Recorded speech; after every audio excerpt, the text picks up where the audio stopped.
All right, well, with the help of the bell and Stephanie, we are gathered again to head off on this day of sort of exploration and discovery about the ways that Wikileaks and the press are finding their paths crossing over the issues of secrecy.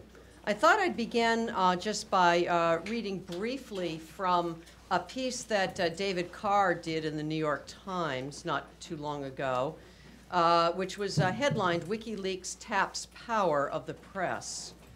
And let me just begin by reading from about the middle of his piece, where he talks about, he says, as it has become increasingly apparent that WikiLeaks was changing the way information is released and consumed, questions were raised about the value of traditional journalistic approaches. Then he goes on to quote Nick Lehman, Dean of the Columbia Journalism School. People from the digital world are always saying we don't need journalists at all because information is everywhere and there is no barrier to entry. But these documents, referring to WikiLeaks, provide a good answer to that question. Even though journalists didn't dig them out, there is a great deal of value in their efforts to explain and examine them. Who else would have had the energy or the resources to do what these news organizations have done? This is a theme we've heard underscored earlier, and I'm sure we'll hear it again from this panel. He went on to write, WikiLeaks may be willing to play ball with newspapers for now, but the organization does not share the same values or objectives. Mr. Assange and the site's supporters see transparency as the ultimate goal, objective, believing that sunshine and openness will deprive bad actors of the secrecy they require to be successful. Mainstream media, he wrote, may spend a lot of time trying to ferret information out of official hands, but they largely operate in the belief that the state is legitimate and entitled to at least some of its secrets. So let's see what this panel has to say about navigating the new rules and roles in the age of radical transparency. And to join us in that, we have currently with us 3 of our 4 speakers, with the 4th one promising to be on her way and join us soon. So let me go ahead and introduce all of them. You have bios in your packets, so I'm not going to go over necessarily the bio information, but what I did is I went and found words that they've written recently or that they've delivered in testimony to Congress on this topic, which I want to just toss out for all of us as a common ground to start with, and then invite them to illuminate us in other dimensions of these topics. Danielle Bryan is the Executive Director of the Project on Government Oversight, otherwise known as POGO. In recent testimony she gave on Capitol Hill, she talked about the inattention by the State Department of whistleblowers who had come forward to talk about many of the problems with the embassy security being provided by a private contracting group called Armor Group in Kabul. Here is what she said. The issue here is not about obscene pictures and drunken men. It is about a contractor that has been entrusted with a profoundly important mission, protecting our diplomats and embassy in an increasingly violent war zone, and a federal agency that has utterly failed to oversee that contractor. What is truly obscene is that practically from day one, Armor Group North America knowingly underperformed in its mission in order to maximize its profits, endangering the diplomats and its own employees in the process, and the Department of State knew about it. She concluded by saying, I'd like to thank the more than 20 whistleblowers who came forward at great personal risk. The risk they took and continue to take is breathtaking. In return for their bravery, they have been called rats by some of their colleagues and woken up to posters on their doors and threats to their jobs and to their families, all while working 14-hour shifts and literally having bombs explode outside the gates of their compound. Let me introduce you now to Clint Hendler. He covers politics and government transparency for the Columbia Journalism Review. And as the editor of Nieman Reports, I want to welcome him in a special way as a colleague in sorts of our job to try to take a look at the press as best we can in terms of these dimensions. Recently, he wrote for the Columbia Journalism Review about an unsigned Washington Post editorial about WikiLeaks' release of war logs from Iraq. He began by saying it's a grumpy read. The editorial claims that there's nothing worth seeing in these documents and that the leak, quote, mainly demonstrates that the truth about Iraq has already been told. He went on to respond to the charge made in that editorial that the release was delaying the formation of the Iraqi government. He writes, but since when did journalists go about arguing that information shouldn't be exposed because it might complicate some political development by some party? And how exactly did this information, which supposedly everyone already knew, cause this political hiccup? The Post's editorial is just another example, if an especially incoherent one, of some element of the press shrugging off the documents. It's especially sad that it was voiced in our capital's paper. Maggie Mulvihill, who will be joining us soon, is a veteran investigative reporter, associate director and senior investigative producer of the New England Center for Investigative Reporting at our Boston University, just across the river. In Nieman Reports, she wrote for us about a book that was published by Jeffrey Stone, written by Jeffrey Stone, called Perilous Times, Free Speech in Wartime, from the Sedition Act of 1798 to the War on Terrorism.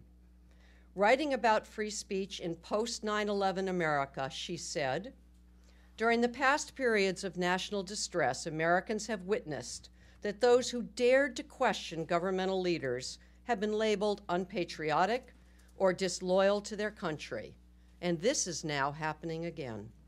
Regrettably, these have been times in our history too. There have been times in our history too when ordinary Americans and the mainstream press have acquiesced too often in the government's restrictions and been party to the persecution, imprisonment, or deportation of dissenters, even if only by their silence. If we have learned nothing else from these earlier aggressive restrictions on the rights guaranteed by the First Amendment, we should have been taught by history's lessons that threats to our constitutional principles, the building blocks of our democracy, should never be tolerated. Walter Pincus is the final member who I will introduce, but he will also be the lead member who will take us on this beginning journey into sort of the United States, the role of the press, and the engagement with the WikiLeaks and secrets. Walter Pincus is a longtime intelligence and national security reporter for the Washington Post, where he continues to serve in that role. Again, writing in Nieman Reports, but this time about Ted Gupp's book on secrecy, he wrote the following. Gupp writes about his concern that, quote, today, America is a nation of secrets, an increasingly furtive land where closed doors outnumber open ones, and where it is no longer the right to know, but the need to know that is the measure against which access is determined. He goes on to write, as someone who has worked at reporting on government for some 50 years, I can't argue against aspiring and practicing journalists tacking that sentence up on their wall and remembering it as they go about their business. But there is, as Gupp alludes to, another way to think about this. Some secrets deserve to be kept, and even secrets uncovered might not merit being put in the public print, on television, or on the internet. Much as reporters ought to realize that everything an official says publicly might not deserve to be published, just discovering something that is being kept secret, even by government officials, doesn't mean it needs to be exposed. He concludes, Gupp concedes the point, saying honestly that, quote, where genuine national interest could be adversely affected, I have also remained silent. He, in fact, meaning Gupp, is trying to find the correct midpoint, saying, quote, secrecy and democracy are not irreconcilable, but the former, secrecy, often advances the latter. It often advances at the expense of the latter. I'm eager to hear from these four panel members whose vast experience today offers us the gift of their insights. Walter. I guess if I've been around that long, I've turned into kind of an establishment figure, but I've learned to live with it. I used to be young and aggressive, and I'm in awe of these foreign journalists I hear year after year who are really risking their lives to do what I do at almost no risk at all, except being subpoenaed or having my own editorial board write nasty things about me, as they did 2 weeks ago. I want to talk a little bit about what we've heard about in terms of secrecy, but also I want to put it in the context of WikiLeaks. And I have these weird ideas. WikiLeaks, to me, is a really cleverly, or put it this way, I used WikiLeaks before he became famous, because he used to do it one at a time, which is the way I could handle it. I can't handle 250,000 cables dumped in one day. But he did it in a very clever way, and he did it in a way in which I think people ought to realize, and that is, for me, he's a source of information, of which there are hundreds. He is another source. But he's a source who's learned how to play the public relations game, as have most people in government. They've learned more about how to play us than we've learned how to deal with them. And so we've become a victim of public relations. I teach a class on oversight of government and the media. Stanford has a program in Washington. And I bang into my students that we are now in a PR society. PR by government, policies are put forward that sell, and they are sold to government. And what he did that was really clever, beyond putting one or two documents out without publicizing it, waiting for people to come to him, is he made a very clever deal with 5 or 6 newspapers, put them in competition with each other, set a deadline, and then put them in competition with the rest of us, so that he was guaranteed to get the kind of play he wanted. That's one part of it. But the fact that he made it available, and whether he did it by looking for things that were harmful or not harmful, I want to know the motives of my sources. If you look at the way I look at it, he is just another source. And so when I get information from sources, I care about why they're doing it. And most of them are not doing it because I'm a great reporter and all that. They have something to sell, and he has something to sell. But my responsibility is to sort of lay out a standard, which is, 1, is it true? 2, is it relevant? Is it in context? Is there a way to give it to people? And 3, is it something that I think, and I get into arguments with people in government all the time, that I think the public ought to know? And in our case, and at least in my case, and every journalist has a different rule. I don't care what your rule book says, where you work. Every one of us operates differently with sources. My rule is that, and the Post rule really, is we never write about government activity without going to the government to get their comment about it. When it's, in the case of the cables, I wrote 2 columns on the cable, but those are government documents per se, and I put them in the best context I could put them in. And basically, I didn't think they were classified anyway. Having worked in this field for years and To be honest, what's left, I don't know, I haven't seen my biography. My views of secrecy were formed, when I was in the Army in the Counterintelligence Corps at the end of the Korean War, if you want to date it. And then in my 20s and early 30s, I twice ran investigations for Senator Fulbright in the Foreign Relations Committee. And in those investigations, we dealt with classified information, had classified hearings, and I was the one who had to go through the process of declassifying. And so classification, for me, for the last 40 years, has been a game of what the government person who classified it, because there is no standard, wanted to keep secret, and what I thought could be released. And so I sort of have that kind of feeling. So I lay those standards out. And I did it, and I think the WikiLeaks release left it up to journalists to decide what to print and their publications. And I think that's the right thing. But if you look at it the way I do, as another source, the thing I've learned over the years is there are enormous numbers of public sources of information, documents and court records and all sorts of things that I hate to say when we were younger, we all used to read. And that became the source of a lot of materials. When I first started in journalism, there may have been 2 speeches a day in Washington and maybe 5 hearings. Now there are 40 hearings a day. There are people putting out releases all the time, all designed to get into the newspaper the next day. So we make choices every day.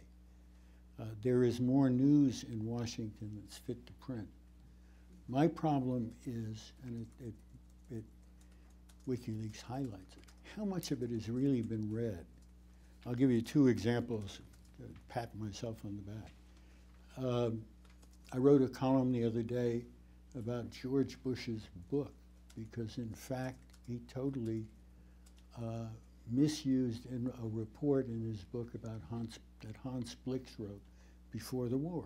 He cherry-picked information out of one report in which the Iraqis had begun to cooperate but weren't, and left out the 2 subsequent reports that in effect said the Iraqis were cooperating and they were finding nothing, and they needed more time and they could determine whether or not, well, by using one part, not using the other, he did what his administration did with the intelligence before the war.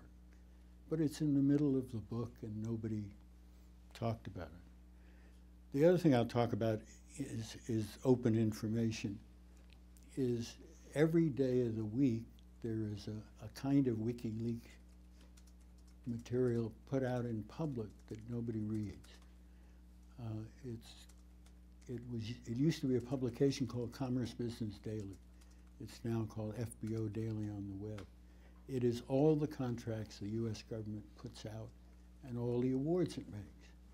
And for the last 4 years, because I can't go to Iraq or Afghanistan and run around, I've sort of covered the war reading about contracts. And the contracts normally have been 6 months to a year ahead of whatever public statements have been put out. I mean, the idea that we were contracting out security guards because we didn't want to send more troops to Iraq was in these contracts. I wrote a couple of pieces recently about there's now $3.5 billion worth of construction contracts in Afghanistan, some of which are not going to be completed until 2012. Now we're beginning to get out in 2011, but in fact, there is within the military the view that Afghanistan is our base in Central Asia for the future. And that's why Bagram keeps getting bigger and bigger and bigger. But you see that in contracts, and it's open. I deal with the intelligence people all the time, and open intelligence is now a big thing. The fact that there's a stamp on something doesn't make it true, and the fact there's no stamp on it doesn't make it non-newsworthy. So that one of the lessons I get out of WikiLeaks is one that I've always felt, which is there's a huge amount of material coming out about your government in Washington that people just don't get around to read and don't put in the paper because somebody's had a press conference or somebody's made a speech or something like that. And they're doing it because they want it in the paper. And we have given up as the media a lot of our ability to set our own agenda and leave it to people who are in government. Well, to give a little sense of who POGO, the Project on Government Oversight, is, we were created nearly 30 years ago by whistleblowers inside the Pentagon who had been concerned about wasteful spending and falsified tests and wanted to be able to fix the problems but be able to keep their jobs. And so we have evolved over the years not to just be a voice for those whistleblowers, but to really apply investigative journalism techniques. But we sort of have the best of both worlds. We also then get to do the advocacy to fix the problems that we find. And so this whole WikiLeaks thing has sort of dominated our world because it's every part of what we care about is affected by the discourse now. And so I think it's important for us to, first of all, remember that everyone's talking about Assange and WikiLeaks, but we're forgetting the source, Bradley Manning, who's sitting in jail. And if there is any good to have come from the disclosures, it's amazing to me that he isn't more part of that conversation. And I think the first thing that people need to recognize is there are no safe channels for disclosure for even unclassified information. I mean, we're in pitched battle in Washington right now to get whistleblower protections for unclassified disclosures, let alone classified. Now that's really where it becomes extraordinarily difficult. And if Bradley Manning had come to POGO, we would have, and I don't know what happened between him and WikiLeaks, but I do know what we would have done in those cases is to try to mentor him, to try to hone what are the specific things that you want to talk about, and let's try to work through some channels to see if there's things that we can accomplish internally first. And that's something that I know that would differentiate us from the traditional media, in that our goal isn't transparency in itself, it's to actually fix whatever the problem is. And I can give a couple of examples of how we've done that. In theory, then, the goal would be to fix the problem, keep the whistleblower out of jail, and actually protect, if there are any legitimate secrets, keep them secret. So I think one good example of how we accomplished that was when we had been working with the Department of Energy's weapons labs. And we had a number of insiders who were coming to us about lax security at Los Alamos, Lawrence Livermore, where they're housing plutonium and highly enriched uranium. As we were editing our report, 9/11 happened. And as you can remember, everything changed in Washington in terms of sensitivities to roadmaps for terrorists and all of that. So how do we handle this now? Because what we knew was not just classified, it was more highly classified than top secret. It was called a special access program. And the concept was that the plutonium and highly enriched uranium at these sites, which are now, Livermore has houses all around it. It is now a very residential area. That not only could a dirty bomb be created at these sites, but with surprising ease, an actual detonation could occur. So we went to the Congress, we went to the National Security Council. This was over a matter of weeks. We went to the Nuclear Command and Control staff and said, these are vulnerabilities that, because it's so secret, no one is working to deal with the vulnerability because no one's talking about it within the government. And after a while, we actually had people at the National Security Council, and this is during the Bush administration, saying, you guys need to just get out there and talk about it, because without external pressure, the bureaucracy is not going to deal with the problem. And that was sort of a considered decision that we made, and we sat down with our board and said, we're going out with something that really very likely, because we certainly have had cases where the government's come after us, this is a time where they may well do it. And they didn't, which is great. And we actually, as a result, were able to not only accomplish increased security standards addressing these concerns, but now this whole vulnerability is something that's commonly discussed by the Council on Foreign Relations and the GAO and the National Academies, as though it was always out there. So that's sort of one example of how we've been able to, what we would argue is sort of carefully handle something that is legitimately secret, but at some point it still has to come out to fix the problems that exist. We've had numerous cases where we've dealt with information that was not classified but was retroactively classified after we released it. So early on, we were dealing with Area 51, which at the time was a black facility that didn't exist according to the government. Now, of course, it's there are video games about it. But that was a battle where the Air Force actually tried to take all of our documents from our office because it was retroactively classified. There were numerous cases where that's happened. And so I love when you described it as a game, the classification, because it is a game. I mean, there was one example we had where we were dealing with dumbed down tests at power plants, nuclear power plants. And we had written a letter and put it up on our website, and it was actually the Times that reported it. Matt, anyway, reports the story, and then the Nuclear Regulatory Commission writes us a letter saying that information is Homeland Security sensitive. That's not a classification. It's not legitimate, right? And if you don't take it down, we're going to prosecute you criminally and put you in jail. It's like, oh, come on. This is ridiculous. It's already been in the New York Times. So even if we take the letter down, what is that going to do? I mean, this is this idea now where the Air Force is saying that, that no one can look at the New York Times now. It's sort of silly in the way the government reacts to these things. And so to further this concept of a game, the negotiation was that I was able to go to a room up in Rockville at the Nuclear Regulatory Commission with our attorney. They sort of sprinkled fairy dust on me and said, okay, you have a clearance now for like 2 hours. They'd done no background check, right? And discussed with me what was in one sentence in our letter that really bothered them. And we sort of could tinker. It had no impact in terms of what we wanted to disclose. And we worked on that one sentence, and then, okay, my clearance was gone. And, you know, it was just a game. It really was a game. So, so I think it's important not to take too seriously how the government decides what is or isn't classified.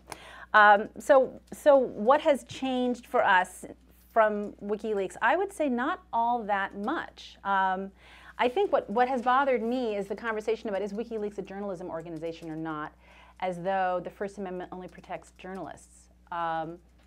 I think the First Amendment applies to me, and so it worries me that that's sort of the standard that's being focused on.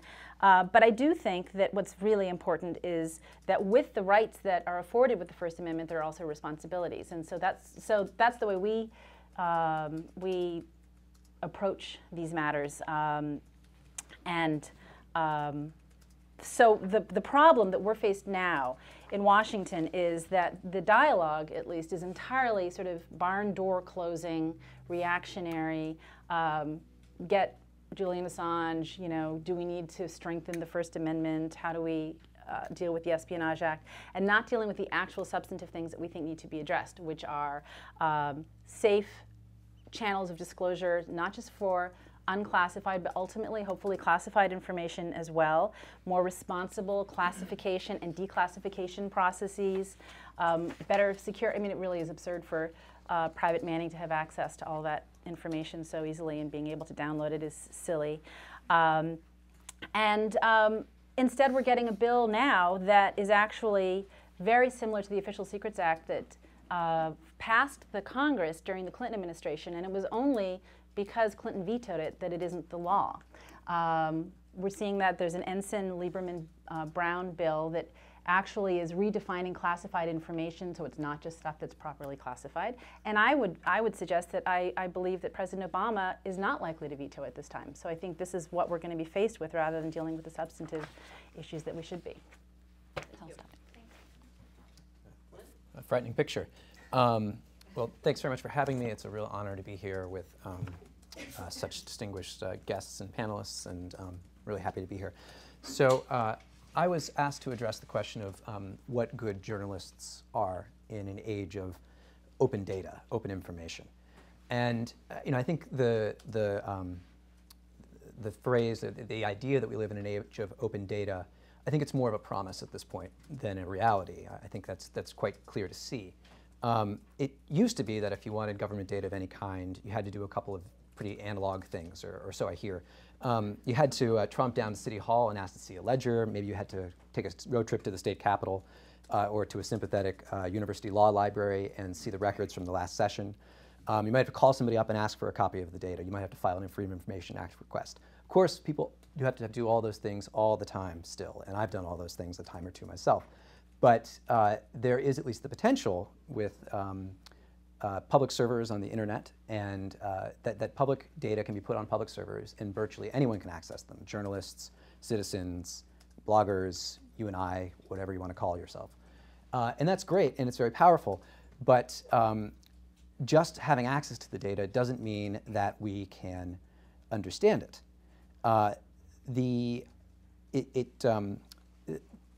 So where the barrier of a journalist, one of the key functions of a journalist used to be to break that barrier to entry, to go and obtain that data. And that's still a barrier that journalists are needed to breach in many situations. But where the data is available, the question then becomes, what other aspects of the traditional role of a journalist remain? What else is there left for journalists to contribute to the conversation? And I could argue that there's quite a lot. Good journalists don't get raw information. They must be expert in seeking context and in telling stories. And there is the world's best case study in how this happened went on over this summer with Wikileaks. It's easy to forget that before this April, when they blasted into the public consciousness by releasing the video that Wikileaks called the collateral murder video, that Wikileaks had been doing this for a long time, 4 years, something like that, posting thousands of documents, many pages. And while what they did this summer was certainly a real change in the quantity, and to some extent a change in the type of information, it's not like the things they were leaking before weren't interesting or weren't vitally important and didn't expose issues of national and international consequence. They were. But they had quite a different model, which was more or less just to post it. So let's take a look at what they did with the video. The video, you'll remember, it's centered in the website that launched it. It's centered around this video that showed civilians, including 2 Reuters employees, being killed when a helicopter gunner apparently thought they were armed Iraqis or aiding armed Iraqis and opened fire. WikiLeaks' packaging of the video had its detractors. You know, there were those who suggested that WikiLeaks didn't point out that some people on the street that day were carrying weapons. There were some people who felt that the word murder went too far to describe what happened that day. But those disputes illustrate the fact that WikiLeaks had undertaken an editorial practice in releasing that video. They had decided what to label, what not to label. They had decided how to frame the video. A journalist who was then affiliated with the Icelandic state broadcaster, sort of their equivalent with the BBC, had traveled to Baghdad, interviewed some witnesses. They had compiled some relevant documents, including the Army's rules of engagement at the time, and placed them on their website. This was a lot of work. If any of you read Rafi Kachadorian's excellent New Yorker profile of Julian Assange, it sort of chronicles this time when Julian and a band of aides, most of them Icelanders who were not professional journalists, but you could, he described scenes that would be familiar to any journalist. Sometimes tense editorial meetings, a lot of hard work, far too little sleep. So contrast that with what they could have done and to what, to a large extent, they had done up to that point. Just upload the video file. Maybe not even put it on YouTube. Just upload the video file and let people download it. Now, this video got a lot of attention, of course, because it was so graphic, and I mean that in both senses of the words. You know, it was a visual depiction. It could be on television, and it was also very disturbing.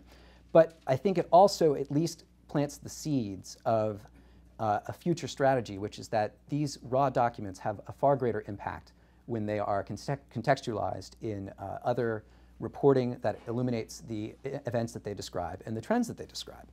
And I think in that you can see the future of the release system that, with some modifications, was launched with the release of about 90,000 Afghanistan logs this spring, and then continued through the Iraq logs, and now most recently the cables, which was that WikiLeaks gave teams of professional journalists from really some of the world's blue chip media organizations, the New York Times, The Guardian, Der Spiegel, later on El País and Le Monde, and gave them a chance to go through them ahead of time, to comb through them, to make sense of it, to conduct narratives around it.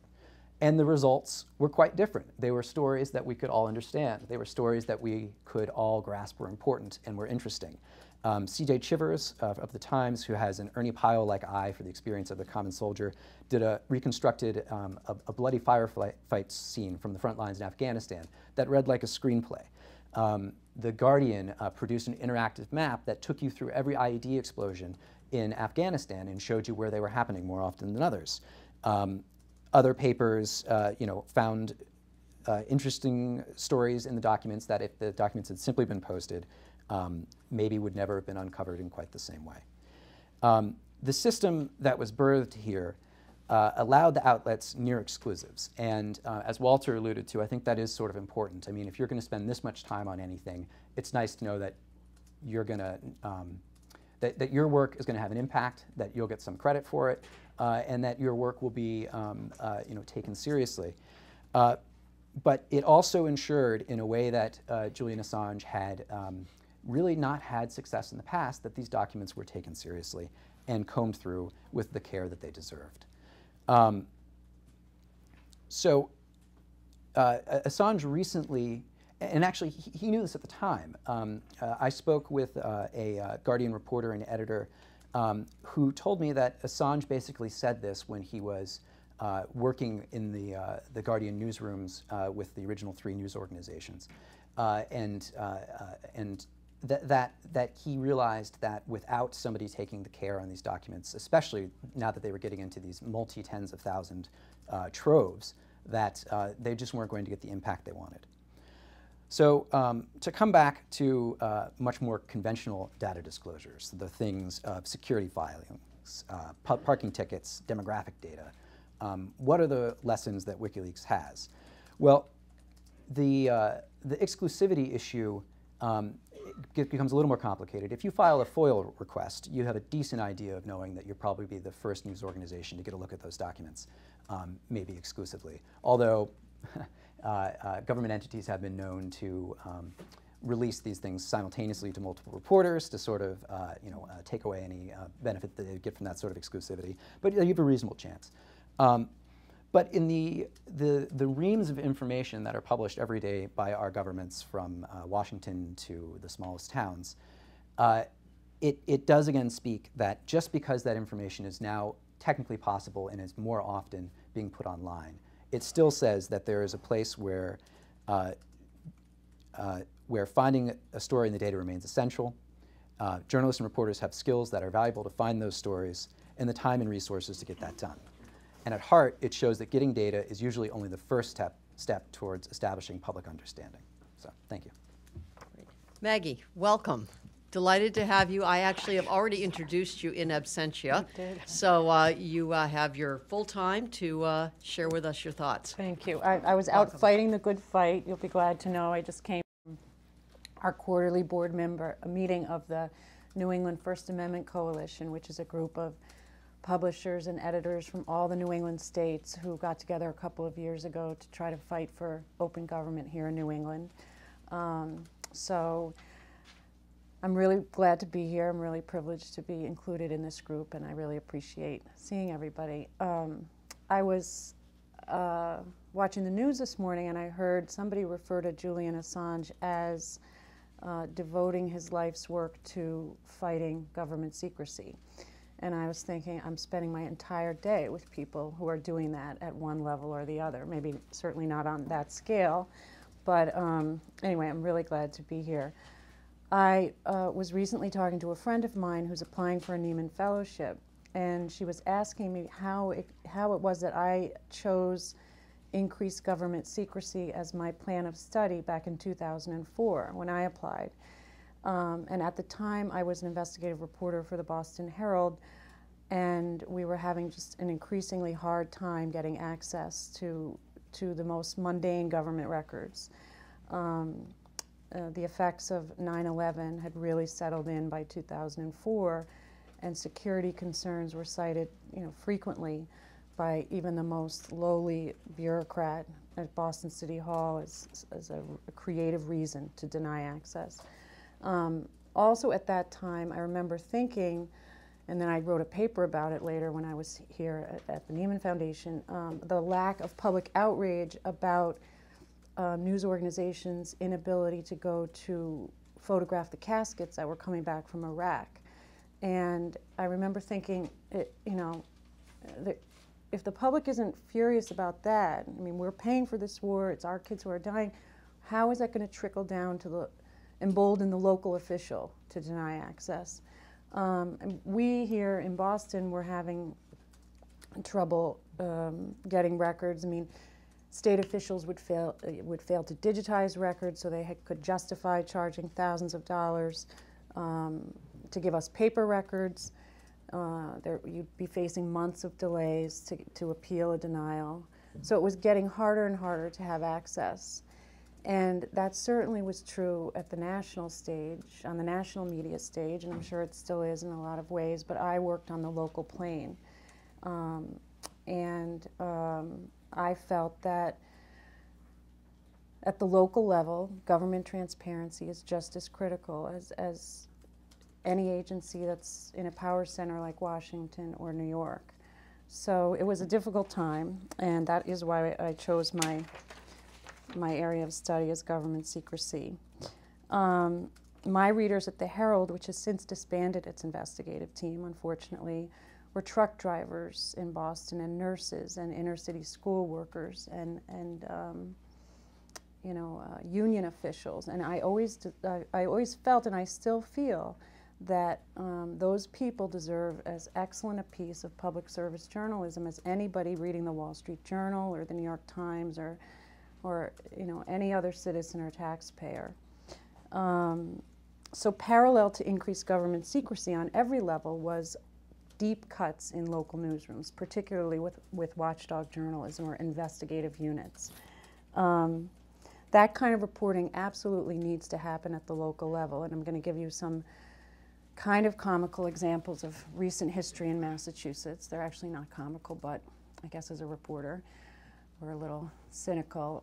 In the last couple of years here in Massachusetts, we have had our last 3 speakers of the House of Representatives be indicted for criminal violations.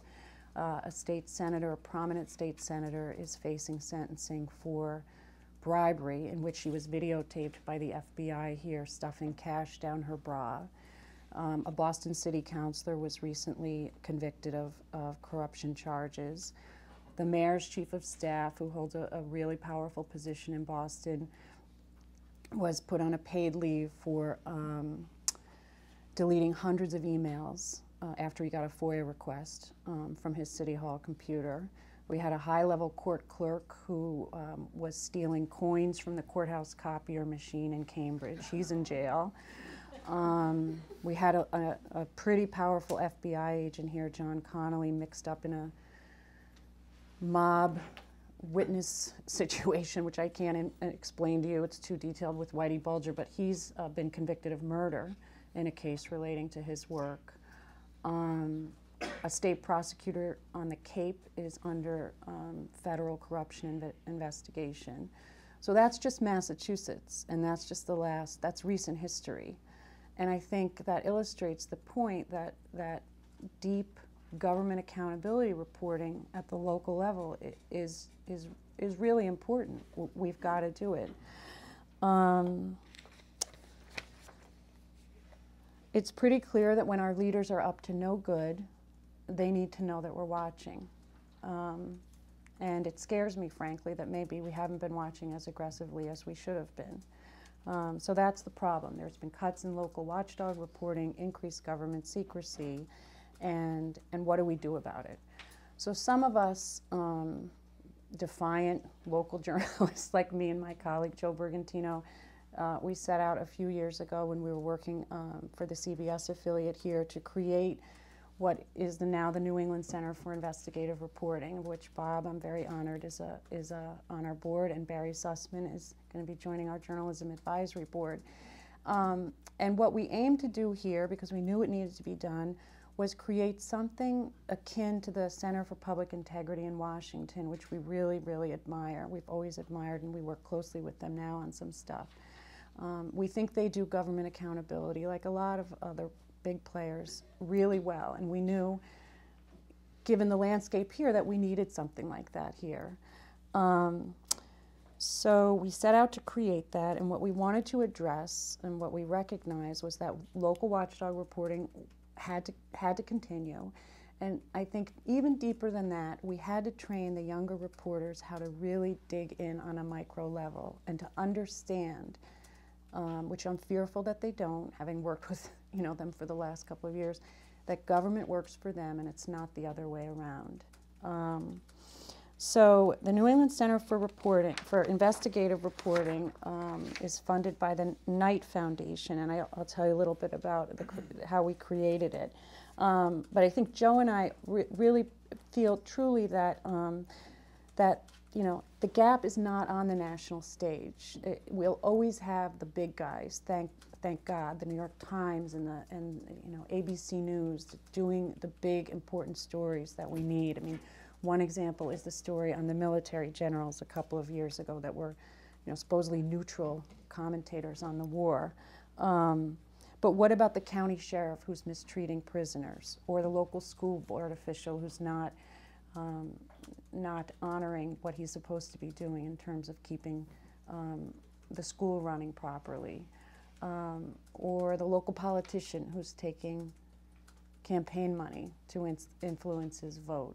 I call it low-to-the-ground reporting, and I really believe that kind of stuff has to continue. Truly impactful reporting does not occur, and this is the way I think about it. I call it close-to-the-bone reporting. You get really, really close up to granular information that directly impacts people. I try to think when I'm working on a story about parents sitting at a kitchen table and how is it really, what is the human drama? How is it really affecting them? So anyway, that's the backdrop to what Joe and I were thinking about doing. So how we made this happen is we luckily were funded by the Knight Foundation, which I already mentioned. And at the time that we were thinking of creating this, we were lucky enough to have a man come to Boston, Tom Fiedler, who's a former editor at the Miami Herald, who's going to be the new dean at the Boston University College of Communication. And he believes deeply in watchdog journalism. So we chose to base our center there at BU. The Knight Foundation funds us, as they're doing with a lot of other new organizations. BU gives us money for our part of our salaries. We have private donors, all of whom we disclose. We have money from Ethics and Excellence. And since we opened our doors in January of 2009, a couple of things have happened. We've trained over 30 students who are learning investigative reporting techniques, really what we think of basics, but downloading government data, analyzing government data, pulling courthouse records, doing audio interviews. We supervise them. They work with us on our stories. We've had a couple of Pulitzer Prize-winning reporters come to us when we opened our doors, really encouraged and heartened that something was happening here. One of them was Rochelle Sharp, who won a Pulitzer at the Wall Street Journal, and she's a working mom here in Boston, and she wanted to do a story on whether or not the Cambridge, Massachusetts police really were arresting more blacks than whites for disorderly conduct after Henry Gates got arrested. And so we got her funding to do that, and it turns out that they arrest more whites than blacks for that very discretionary charge. That was a story that got picked up nationally. Doug Struck, who's a former Associated Press foreign correspondent, wanted to do a story on fraud in the global carbon offset, and we got him a $35,000 grant to do that story, which ran in the Christian Science Monitor. We've also trained bloggers and citizen activists who are really interested in learning how to do basic government reporting, really people working who don't know even how to find out how to download campaign finance records. We had a training in October that was really well attended at BU. We're doing one in January at the City University of New York. We produce powerful content, powerful local content, multimedia content, content that's been published in Spanish. And we have moved the needle a little bit with our stories, on a smaller scale, but a story that we did last year about a state official who was mismanaging a really critical state agency. She resigned after that story. A story we did on stimulus contractors that were not disclosing to the state of Massachusetts as they should have. Pollution and labor violations led to a change in policy. a really important story we did about a girl who got raped at the University of Massachusetts, and her rapist was allowed to remain in the dorm without any punishment from the school, led to the creation of a commission. I could tell you afterwards, I'm getting the wrap-up sign here to finish, but we've tried to inculcate in our students and also to give hope to journalists out there that, you know, the notion that this kind of reporting has to continue on every level, whether it's the Cape Cod Times, Town Hall, to the Defense Department and WikiLeaks. And I think we're having some influence doing that. One of our students got a really competitive internship at ProPublica. They've gone on to work at the AP, local papers. And the one final thing that I want to say is we also were a founding member of a group that's really taking beautiful shape now, the Investigative News Network, which is a group of now 52 local and some national nonprofit news organizations. Florence is one of the members. Reporters all over the country have gone out and been, you know, emboldened to start their own centers, and we're all working together on stories. We did this campus sexual assault story last year or earlier this year. So we're having a powerful, but small, I admit, impact on local journalism in New England. And I'm really proud of what we've done. We didn't just sit in our newsrooms and complain about how the world was changing. We went out and did something about it. And I'm really happy to tell you about what we're doing here in Boston. So thank you. Thank you all. I mean, it's a whole cornucopia of thoughts that are up here in insights. So I'll be very interested to hear where the questions come from and how you all synthesize what you've heard and bring to the table some discussions to kind of prompt us in similar directions or perhaps even in different ones. So let's begin. You had your hand up first. Introduce yourself, please, and come right ahead. Jeff Young. I work for a public radio program called Living on Earth. I'm interested to hear your thoughts on how important the motivation of sources, especially leakers as sources. What does it matter what their motivation is? Because I can think to a few examples where I strongly suspect people leaking information were doing so out of very petty, base motives, covering their behind, seeking revenge, whatever it might be, but the information was valid and clearly in the public interest.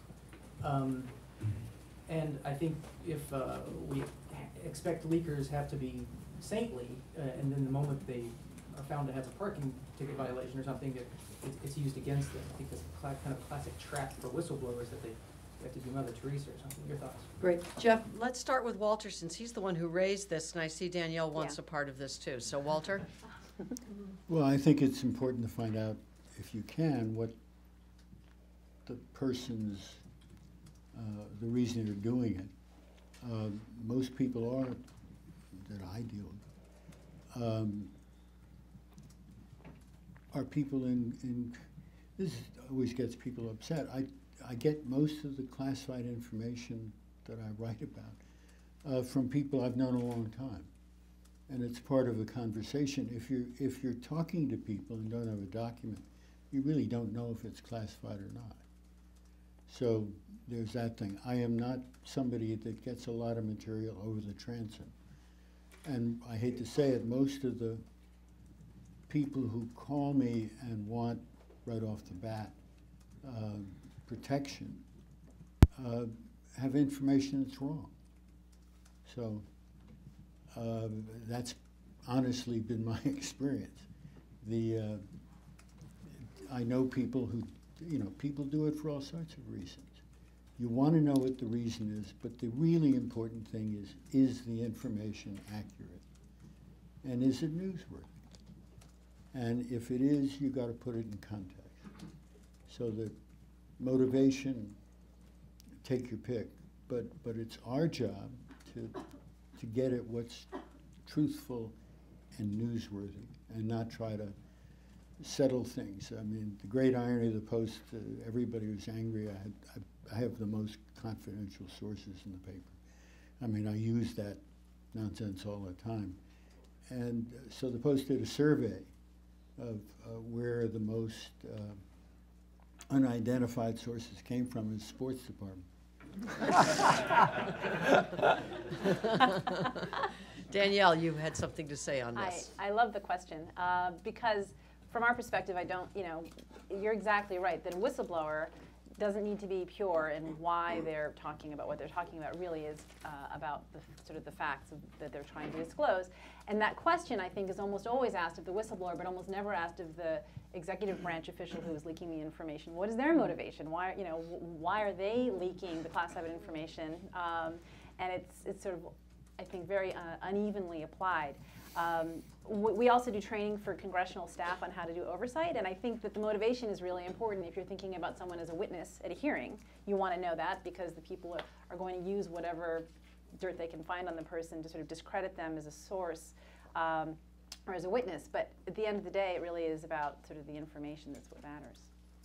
Okay. Anyone on this side of the room? I'm kind of going to move around. Go ahead again. Oh, okay. I'm Mei Chan, Yep. visiting scholar with the Fairbanks Center for Chinese Studies. This is a question for Walter. I appreciate the way you laid out the principles for deciding what is newsworthy or fit to print. You mentioned whether it's true, whether it's relevant, and whether it's something the public ought to know. Can you recall one or two examples where it passed the first two, it's true, it's relevant, the public ought not to know? And how did you decide that? It happens, not a lot, but it does come up. I have a rule, and again, the papers accepted it. There were stories in the past about covert operations or covert personnel at the agency, and there was a very famous lawsuit in which a woman filed and said she had been overlooked for promotion and things had happened to her. And she filed under Jane Doe. And I got the lawsuit and I found out who it was.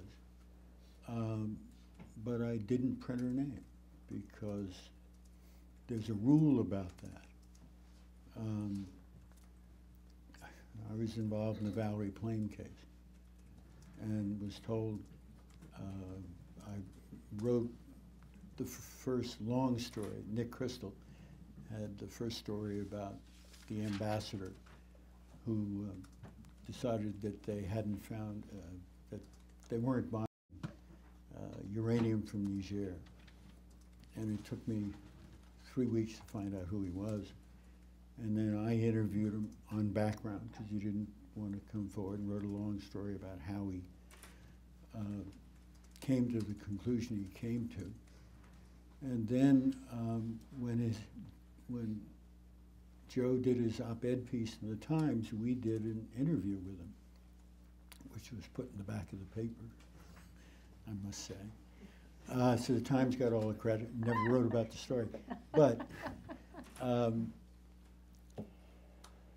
I was then called by, I can say it publicly, Ari Fleischer, as one of the reporters who was told about Valerie Plame, and Fleischer said, "Why do you keep writing about him? Don't you know his wife works for the agency?" And it was, as I put it in the paper, it was a junket.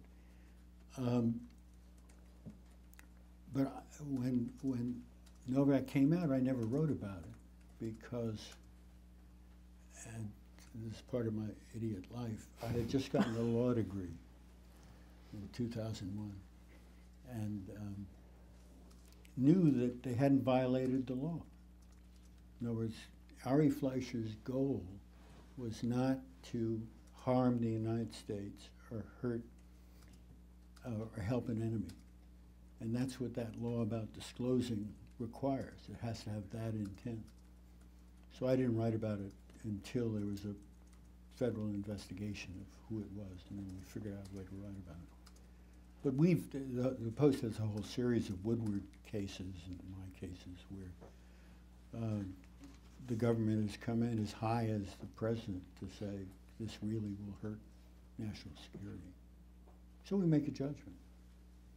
So we decide, the government doesn't like it, but they get their say, and then we've done it long enough. You can make a judgment about what's going to hurt, what's not going to hurt.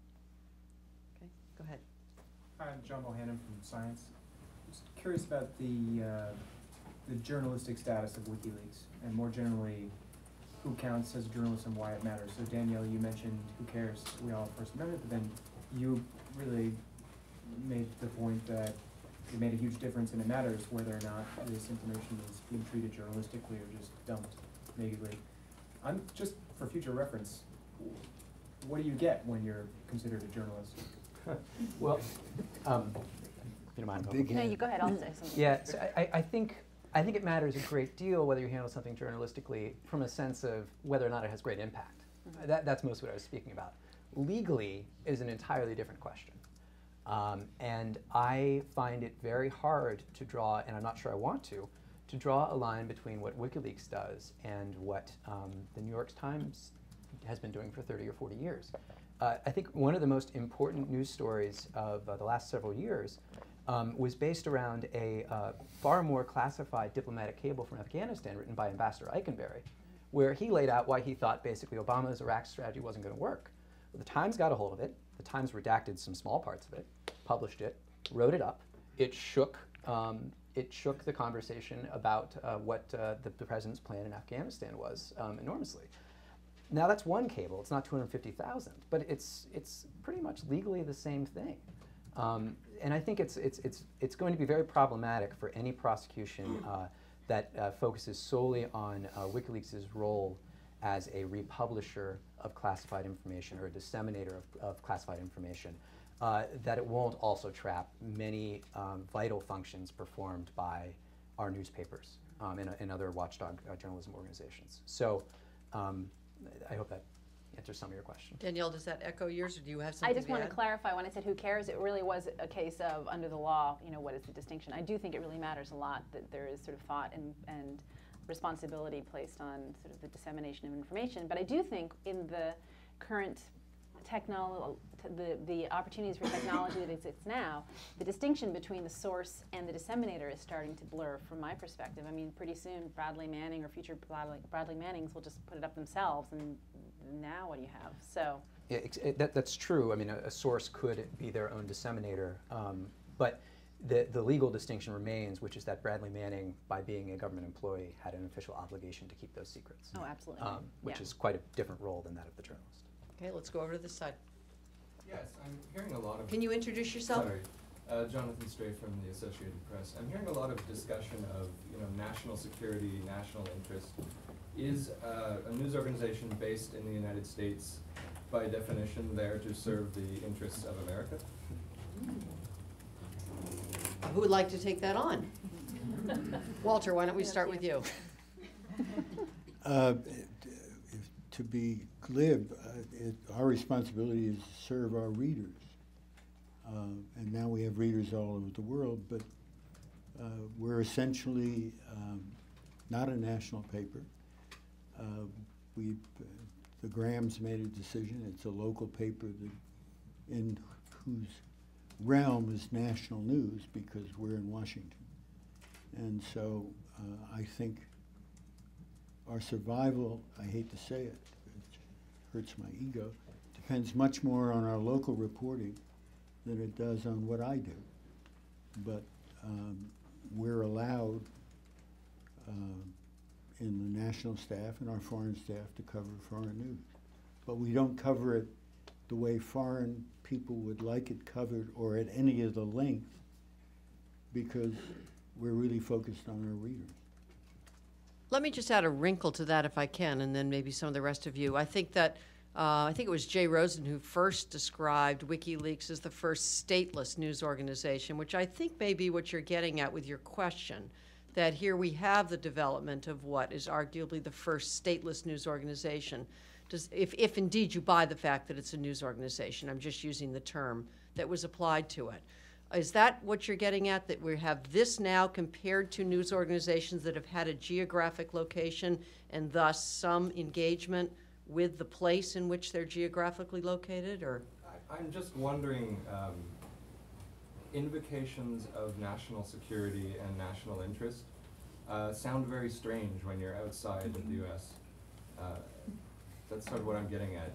Maybe there is an international press. Maybe that concept does or could exist. Okay. Any of you want to comment back, or should we go on to another question? It's just, I mean, it's an interesting abstract question, but our interest, when we talk about our national interest, we're talking about a paper that's in this country. If you had ask the International Herald Tribune. But the national interest we're talking about is the U.S. government's national interest. And I don't know how you fit that into your world scheme as to whether there's a neutral way. Every country has its own interest.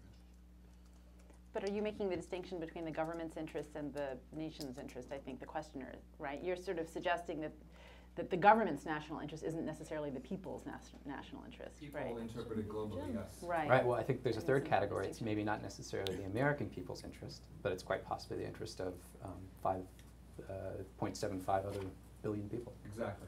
It's a very hard question to know exactly, because it gets to varying definitions of interest.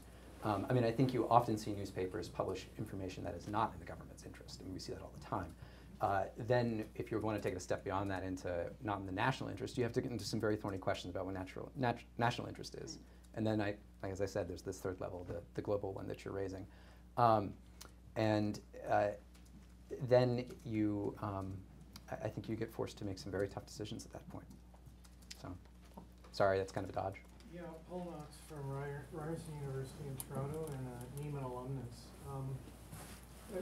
I'm going to press on this a little bit because I haven't really heard a good answer yet. I think I heard Walter say that start by talking about identifying covert operatives, which is one issue, and then talk about getting calls from the president about national security. Those to me are two different things. The one's pretty much a fairly easy call. You don't get individuals killed if you can help it.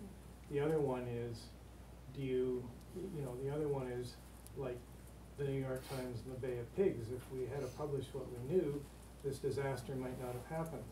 And there was a lot, of course, of hindsight about that. So if I could, and I'd also like, for example, to hear if Maggie thinks that there really are any cases in which the type of information that she deals with on a local level is information that the public doesn't need to or ought not to know.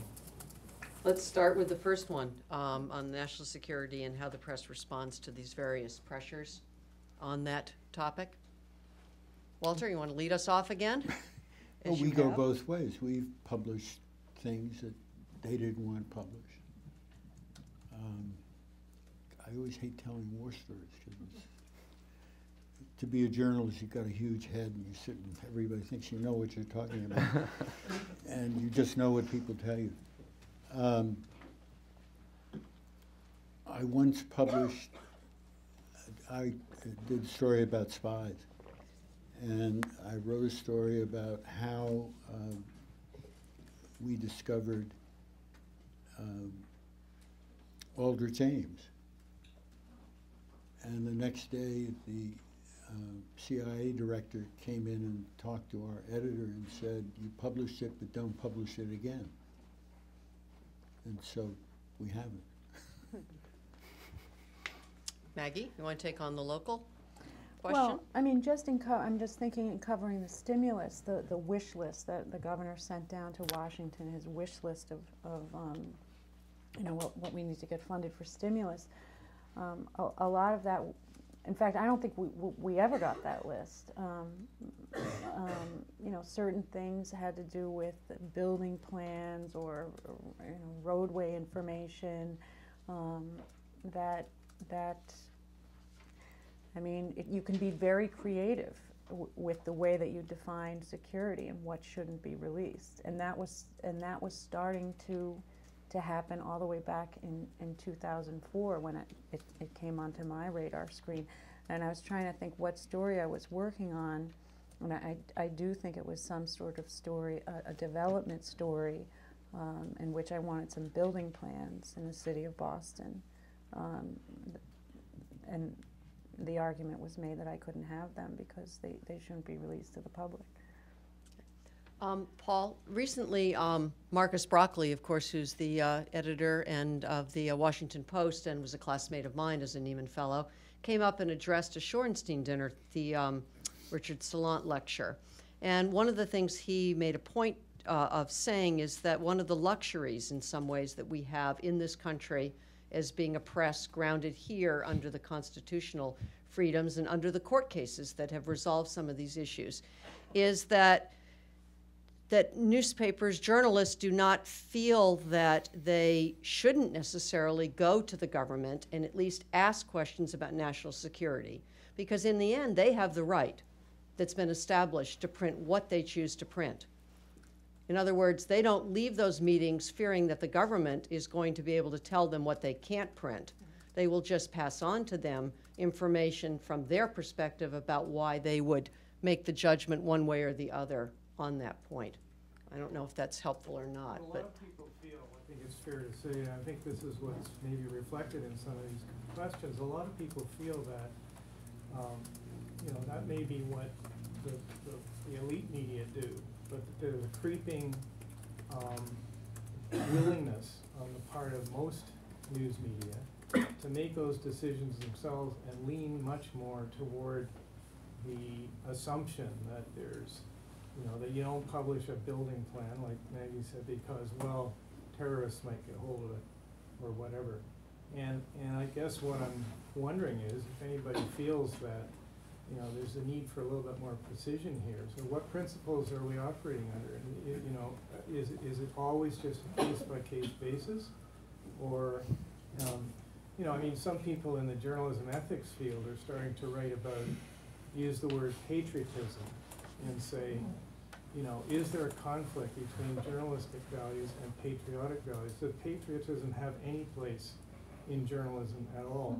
And if it does, what does it mean on a global scale, as people have been alluding to, where your readers are all over the place? Well, what does that mean? I have my own views about that. Yeah. But I'm just well, let's hear some views up here. Everyone's shaking their head or putting their hand up, so I think there's anticipation that they have something to say to this. So, well, I would say, once you start talking about patriotism and making decisions based on that, well, Bob Giles might be one kind of a patriot, and I might be another kind of a patriot. That's dangerous ground to get in. It really, I think, is just much simpler. And Walter said it. Your responsibility is the truth. And it's to the readers or to the viewers. I heard him say that, then I also heard him say we go both ways. So. Walter, have your say. Well, no, you've come to the heart of what makes this country great, which is it's free. It's not the First Amendment. It's free speech, and people can get up and do anything they want. And this whole idea that somehow somebody's going to find some way to pass a law to block it. I think, if you ask me, there are a lot of people in the blogosphere, whatever that is, who probably are irresponsible as hell. But, that's an underlying foundation of this country. And you've got to live with it.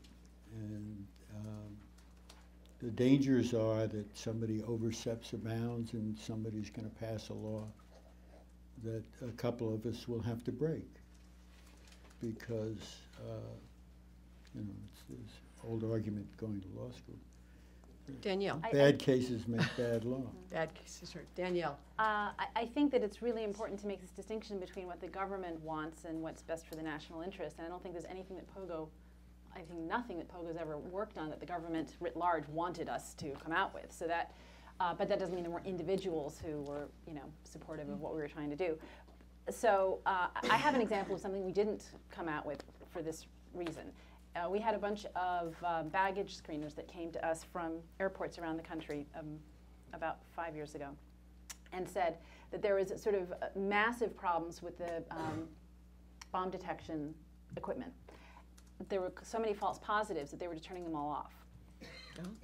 That's pretty, right? It's kind of a big deal. And so we evaluated, we went into the agencies that were actually working on this, and we found out that it was true. So there's no question about fact, or this was true. But the problem was there was no technology yet to accommodate what they were trying to do. So this wasn't the case. At first I thought, oh, maybe there was sort of a member of Congress who had required us to buy a certain technology because it was in his district and there was a better technology. There was none of that. There wasn't anything out there yet that was actually able to accommodate at the speed they were trying to accomplish with. And so we thought, all right, so we'll scare everyone. It would certainly make the front page of USA Today, right? But there wasn't a way to fix the problem at the time. Since then, they have been able to catch up with the technology, and we made a decision that it was sort of irresponsible to go out there and scare everyone when there was nothing that they could be doing about it. So that was an example where we decided that was in the public interest not to talk about it. Clint. So not to second guess Danielle's call there, which I've never heard this incident before, but the pro-transparency argument there would be that more attention on that would make people work faster. And you know, again, not to second guess the call, but that's the kind of decision you have to weigh. But to go back to your question about, and your question also about this global thing, I thought of a very good case example here, which was actually Dana Priest from the Washington Post wrote this article about the so-called black sites, mostly in Eastern Europe, where we were detaining people in the war on terror. And I believe the government asked the Post to withhold the names of the particular countries because the government was arguing that these countries were effectively innocent bystanders. You know, that it would be unfair for these countries to bear the brunt of possible terrorist attacks for having become a quiet U.S. ally in this way. And I think the Post bought that line. But I always thought, well, hold on a second. What if I were a citizen of one of these Eastern European countries and was outraged that my government was doing this behind my back? I mean, a lot of the other countries where you know, the governments were collaborating in some way with U.S. efforts in this regard did face massive protests and investigations. So I think that's a very interesting question about you know, whose public was being served then. I think, I just want to also add that I think through WikiLeaks and some of the cables that we've seen recently, we've seen cables back and forth that provide sort of deals to various countries for, in fact, doing this. So, in fact, they may not have been such innocent bystanders in terms of this whole thing. Florence, you've asked some questions. Tom, has anyone new? Philippa. Yeah, it struck me that we're all talking about WikiLeaks, and this time next year it could be a footnote. There could be many more organizations out there doing the same thing. And I just want to know whether you feel this is exhilarating or terrifying or both. Any reflections? Well, anyone exhilarated, anyone terrified, or some adjective in the middle? I think an important thing to point out is that WikiLeaks isn't WikiLeaks, right? I mean, when they first started, when they came to us when they were starting 4 years ago or whatever, they were very proud of having no filters. That was their whole point, and that worried us a lot at the time. But, you know, we didn't realize how big that was going to become a problem. But even in the last 6 months, they have transformed themselves so much that I think it's important to recognize that they've evolved to recognize sort of the impact of having no filters at all. What I like about WikiLeaks is that it's got young people talking on college campuses. Like the issue of freedom of information and government transparency is, I mean, all my students are talking about WikiLeaks, and I think that's a good thing because, you know, no matter what happens, these kids, as I call them, they have to understand that government transparency is critical on every level. And I know at BU they're all talking about it, and that I think is really, it's serving its public purpose in that way for sure. Okay. I just want to correct one record. Doug Struck, who you mentioned earlier, you affiliated him with the AP. He actually was a forward correspondent with the Baltimore Sun and the Washington Post, I believe. I said the Post. He was a Nieman Fellow. Oh, so sorry, he was. That's all right. Just want to correct the record on that. Tom? Tom Blinkhorn, Nieman alum. I have a question for Maggie. These public investigative initiatives like yours and Paul Steiger's ProPublic and the other one that you mentioned, the News Network, what is the financial underpinning for these? Do you see that they are likely to be sustained? Is there enough money in this difficult economy to keep them going? Do you find that you're spending most of your time as a fundraiser rather than doing what you originally intended to do? Can you say something about the financing of this? Yeah, well, we were tasked specifically by Knight. We were given a $400,000